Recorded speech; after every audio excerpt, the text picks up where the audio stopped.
A very warm welcome to my weekly update, albeit in these very, very cold and Arctic conditions. I know many of you will have had huge amounts of snowfall and very challenging conditions over the last couple of weeks. It seems like we went from incredibly wet weather to this period of absolute freezing conditions. And hopefully next week the forecast is looking a little bit easier, but of course back to more rain, of which we have already had plenty enough. So I just hope that everybody is coping okay in these challenging conditions that we face right now. I talked last week quite a bit about the consultations that we currently face, and indeed they keep on coming. The latest one is on state aid and the future of what that is going to look like going forward.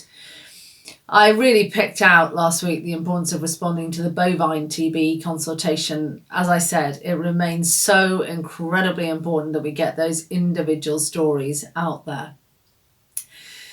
A consultation, though, that is causing me enormous concern at the moment is the red tractor consultation. I know from my engagement with many members that they are really concerned about what they see as excessive amounts of paperwork, a lot of box ticking. And it's really just to give you my absolute and full commitment that I want to make sure that red tractor is absolutely fit for the post-Brexit world. I do believe verifiable assurance schemes are going to be incredibly important, not least with maintaining honesty in our home market, but with also expanding our export market.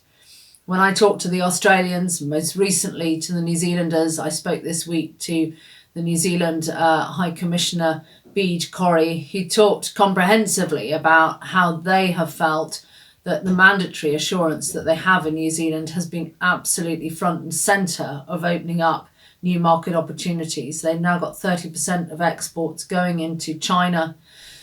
And it was interesting to hear that they've actually now built methane accounting into their farm assurance programme because they can see that it is a very, very strong point with achieving market access.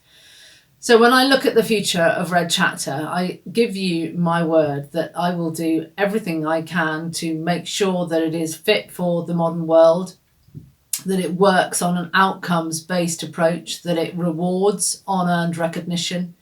There is a real need to end the hypocrisy that is currently going on in assurance, particularly in the arable sector. We need upstream to be very clear, whether that's processors, manufacturers, retailers, on why they're asking for what they're asking for.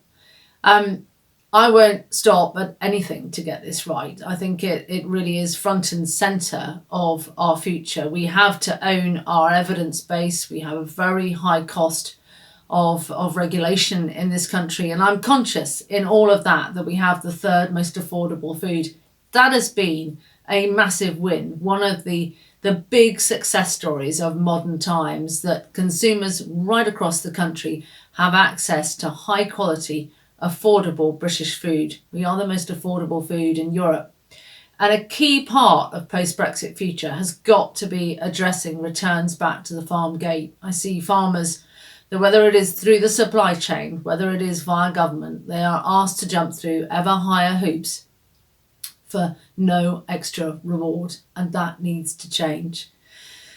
So I look forward to speaking to you next week. It's just an urge to please join up to engage with NFU Live. Our online conference is going to be, of course, very, very different this year, but we've got a fantastic lineup with Sir Keir Starmer, Leader of the Opposition, George Eustace, Secretary of State at DEFRA, and Liz Truss, Secretary of State at the Department of International Trade, amongst others. So it's a really good opportunity to hear what is going on in the political stratosphere.